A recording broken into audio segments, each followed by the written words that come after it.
प्रभु के पवित्र और जीवित नाम में सबको जय मसीह की। हम प्रभु का धन्यवाद करते हैं कि प्रभु ने एक बार फिर से हमें अपने चरणों में आने का सौभाग्य दिया। आइए आज के वचन मनन के लिए हम प्रभु के वचन में से एक वचन पढ़ेंगे। भजन संहिता 19 का 7 वचन। इस वचन में इस प्रकार लिखा है, यहोवा की व्यवस्था खरी है, वह प्राण को बहाल कर देती है। यहोवा के नियम विश्वास योग्य है, साधारण लोगों को बुद्धिमान बना देते हैं। हम इस वचन में देखते हैं कि प्रभु का वचन हमें स्पष्ट रूप में बताता है कि जो यहोवा की व्यवस्था है वह खरी है, जो प्राणों को बहाल कर देती है, और जो यहोवा के नियम हैं वह साधारण लोगों को बुद्धिमान बना देते हैं, और उसके नियम भी विश्वास योग्य है। इसीलिए हमें इस वचन के मुताबिक अपने जीवन को जांचना है। क्या हम इस व्यवस्था के अनुसार, इस पवित्र वचन के अनुसार जो बिल्कुल खरी है, क्या हम चलते हैं? क्या हम उसके नियमों पर जो विश्वास योग्य है चलते हैं? क्या हम उसके नियमों को मानते हैं? एक व्यक्ति यहोवा के नियमों के अनुसार चलकर ही बुद्धि को प्राप्त कर सकता है, तो ही वह एक बुद्धिमान व्यक्ति बन सकता है। अगर वह यहोवा के नियमों पर जो विश्वास योग्य है चलेगा। इस संसार में रहते हुए एक व्यक्ति को यहोवा की व्यवस्था के अनुसार चलना बहुत ही जरूरी है। यहोवा की व्यवस्था खरी है। खरी का मतलब जिसमें बिल्कुल भी कोई मिलावट नहीं है, जो एकदम शुद्ध है। हमने भी इसके अनुसार खरे मन से चलना है। बिल्कुल खराई से ही हमने इस वचन के अनुसार चलना है। हमारे अंदर भी इस वचन के अनुसार चलते समय कोई मिलावट नहीं आनी। इधर परमेश्वर का दास दाऊद अपने जबूर में, भजन में बोल रहा है कि यहोवा की व्यवस्था खरी है, जो प्राण को बहाल कर देती है। इस व्यवस्था के द्वारा ही एक व्यक्ति का प्राण बहाल होता है।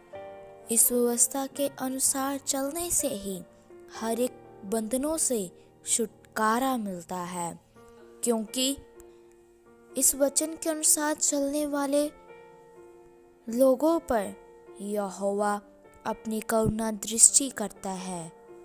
उसके जीवन में यहोवा अपनी महिमा को प्रकट करता है और उसे हर एक प्रकार की हानि से छुड़ाता है। इस वचन के द्वारा हमने भी विश्वास योग्य बनना है। अगर हम यहोवा परमेश्वर के विश्वास योग्य बनकर इस वचन के अनुसार चलेंगे, तो यहोवा हमें अपने हाथों में लेकर सर्वदा चलाएगा। इस वचन पर चलने वाले लोग ही बुद्धिमान कहलाते हैं, कि ये वचन एक व्यक्ति को बुद्धि देता है, ये एक व्यक्ति को बुद्धिमान बनाता है। इसलिए चाहे हम इस संसार में रहते हुए जितनी भी मर्जी बुद्धिमानी की बातें कर लें, लेकिन अगर वचन के अनुसार नहीं चलते तो भी हम बुद्धिमान नहीं हैं। चाहे हमें शारीरिक ज्ञान बहुत होगा, लेकिन जो ये वचन का ज्ञान है, जो आत्मिक ज्ञान है, वह इस वचन के द्वारा ही हमें मिलता है। इन वचनों को समझने का ज्ञान, इस वचन के जो भेद हैं उन्हें समझने का बुद्धि हमें इस वचन को पढ़कर ही पता चलता है। और ये ज्ञान यहोवा परमेश्वर ही उस व्यक्ति को देता है जो विश्वास के साथ, खराई के साथ इस वचन के अनुसार चलता है। हमने अपने जीवन में इस वचन को थामे रहना है, चाहे हमारे जीवन में जितनी भी क्यों ना रुकावटें आ जाएं, लेकिन इस वचन को कभी भी हमने नहीं छोड़ना, क्योंकि ये वचन ही हमें तसल्ली देता है, ये वचन ही हमें आगे बढ़ने की प्रेरणा देता है। सो प्रभु इन वचनों के द्वारा आप सबको आशीष दे। आइए अपनी आंखों को बंद करें, आप सबको आशीष दे। आइए अपनी आंखों को बंद करें, सिरों को झुकाएं, हम प्रार्थना करते हैं। महान सर्वशक्तिमान पिता प्रभु, हम आपका धन्यवाद करते हैं। प्रभु आपने सुबह के समय में हमें अपने चरणों में आने का सौभाग्य दिया। प्रभु बहुत सारे लोग आज के दिन को देख न सके, इस संसार को छोड़कर चले गए, लेकिन प्रभु अपनी आराधना के लिए, अपनी प्रार्थना के लिए हमें जीवित रखा। हम आपका धन्यवाद करते हैं। प्रभु आज के शुभ संदेश के लिए आपने एक सुंदर वचन हमें खोल कर दिया कि आपकी व्यवस्था, आपके वचन खरे हैं और प्राणों को बहाल कर देते हैं। आपके नियम भी विश्वास योग्य हैं, जो साधारण लोगों को बुद्धिमान बना देते हैं। प्रभु आपने हमने इस वचन के द्वारा एक एक के मन को बहाल कर दो प्रभु, एक एक को बुद्धिमान बना दो प्रभु, हम इस वचन के अनुसार चल सके। आपकी कृपा हम सब पर बनी रहे प्रभु। प्रभु आज का वचन एक ही के लिए आशीष का कारण बन जाए। कितने भी तेरे जन ये पवित्र वचन सुनी, उनके हृदय में वचन कार्य करने पाए प्रभु।